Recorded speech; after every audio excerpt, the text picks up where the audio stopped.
Bersedekah maksudnya memberikan sesuatu yang bermanfaat kepada orang lain.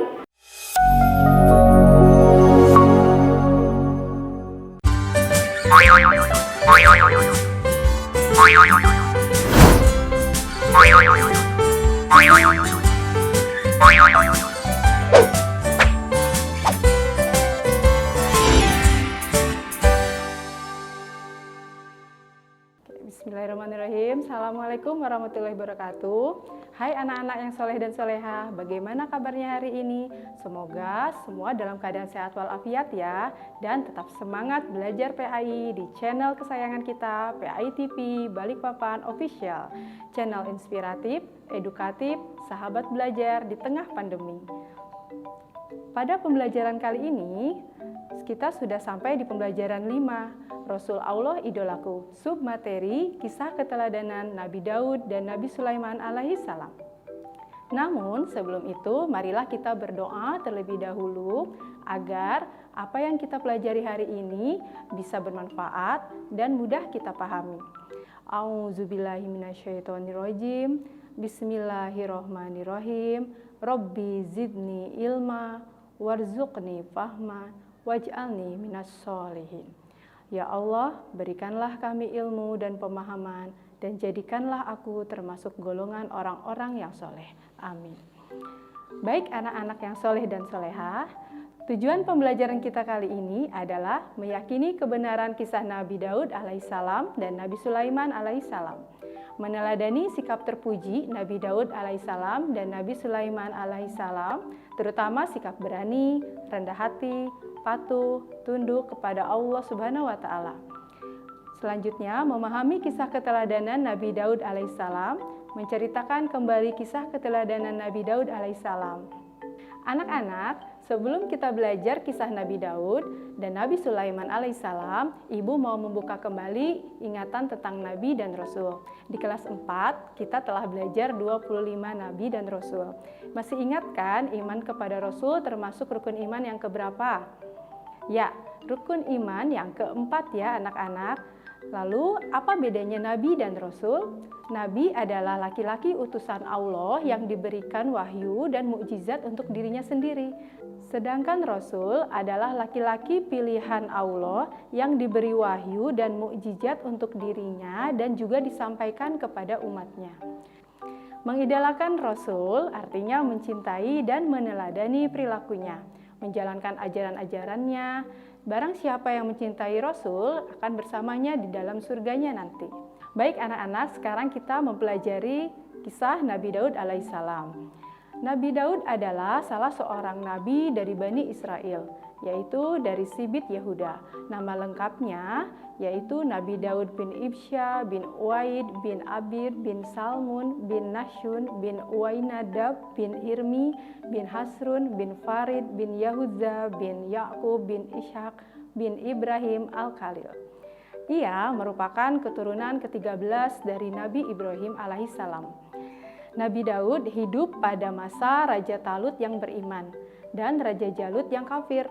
Ketika itu terjadi peperangan antara tentara Talut dan tentara Jalut. Tentara Talut dapat mengalahkan Jalut serta bala tentaranya dengan izin Allah Subhanahu wa Ta'ala. Nabi Daud adalah salah seorang bala tentara Talut yang dapat membunuh Raja Jalut. Suatu ketika, sesudah Talut wafat, Nabi Daud diangkat menjadi raja. Allah Subhanahu wa Ta'ala memberikan kerajaan dan ilmu pengetahuan kepada Nabi Daud. Kemudian Allah Subhanahu wa Ta'ala mengangkatnya menjadi rasul dan memberikan karunia yang agung, yaitu berupa kitab Zabur. Kitab Zabur adalah mukjizat bagi Nabi Daud alaihissalam. Selain Zabur, keistimewaan Nabi Daud lainnya adalah setiap pagi dan senja gunung-gunung bertasbih mengikuti tasbih Nabi Daud alaihissalam. Ia juga memahami bahasa burung-burung. Binatang juga mengikuti tasbih Nabi Daud alaihissalam. Selain itu, kerajaannya yang kuat belum pernah sekalipun dapat terkalahkan. Sebaliknya, Nabi Daud selalu mendapat kemenangan dari semua lawannya. Ia menduduki tahta kerajaan selama 40 tahun. Di antara mukjizat Nabi Daud alaihissalam adalah dapat melunakkan besi seperti lilin, kemudian ia dapat mengubah bentuk besi tersebut tanpa memerlukan api atau peralatan apapun. Dari besi itu, ia dapat membuat baju dari besi yang Dari besi itu, ia dapat membuat baju dari besi yang dikukuhkan dengan tenunan dari bulatan-bulatan rantai yang saling menjalin secara berkesinambungan. Jenis baju ini membuat pemakainya lebih bebas bergerak karena tidak kaku seperti baju besi biasa yang dibuat dari besi lembaran. Allah Subhanahu wa Ta'ala memberi baju besi sebagai mukjizat kepada Nabi Daud guna melindungi prajurit dari serangan musuh Allah. Nabi Daud adalah seorang nabi yang sangat taat sekali kepada Allah, mempunyai kekuatan di dalam beribadah, terutama sholat malam dan berpuasa separuh tahun, yaitu sehari berpuasa, sehari berbuka, berselang-seling serta banyak beramal soleh. Keberaniannya luar biasa, dia tidak melarikan diri ketika bertemu musuh. Keistimewaan Nabi Daud alaihissalam lainnya, ia mempunyai suara yang sangat merdu yang tidak ada bandingannya dari dahulu hingga sekarang.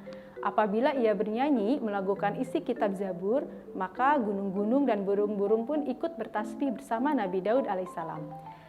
Baik anak-anak yang soleh dan soleha, selanjutnya kita akan masuk ke dalam kisah Nabi Sulaiman alaihissalam.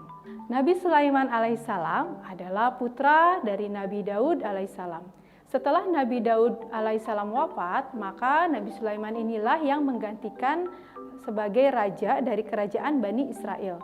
Mukjizatnya yang paling terkenal adalah diberinya keistimewaan oleh Allah Subhanahu wa Ta'ala, yaitu beliau dapat memerintah bukan hanya kepada manusia saja, melainkan juga kepada hewan, angin, dan jin. Nabi Sulaiman ini dapat menjadikan angin bertiup atas perintahnya ke tempat yang ia kehendaki. Allah pun menundukkan jin-jin untuk melayani Nabi Sulaiman. Di antara mereka ada yang dapat membangun istana dan benteng-benteng. Kemudian ada juga yang bertugas menyelam di laut untuk mengeluarkan mutiara dan batu-batu mulia. Nah, Allah memberi kekuasaan kepada Nabi Sulaiman atas setan-setan yang hadir sehingga ia mampu mengikat mereka untuk mencegah kejahatannya. Allah juga memberinya berupa mukjizat, yaitu kemampuan untuk mengerti bahasa binatang. Meskipun beliau kaya raya dan berkuasa, Nabi Sulaiman tetap rendah hati dan patuh juga tunduk terhadap perintah Allah Subhanahu wa Ta'ala. Doa Nabi Sulaiman ini selalu dikabulkan oleh Allah, yaitu tidak ada seorang pun yang memiliki kerajaan besar dan kaya raya seperti kerajaannya. Suatu ketika Nabi Sulaiman beserta pasukannya memasuki sebuah lembah. Di lembah itu ada banyak sekali sarang semut.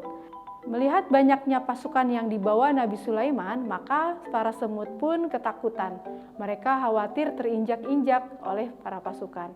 Maka Ratu Semut memerintahkan kepada semut-semut yang lain, "Hai semut-semut, masuklah kalian ke dalam sarang-sarangmu, agar kamu tidak diinjak oleh Nabi Sulaiman dan tentaranya."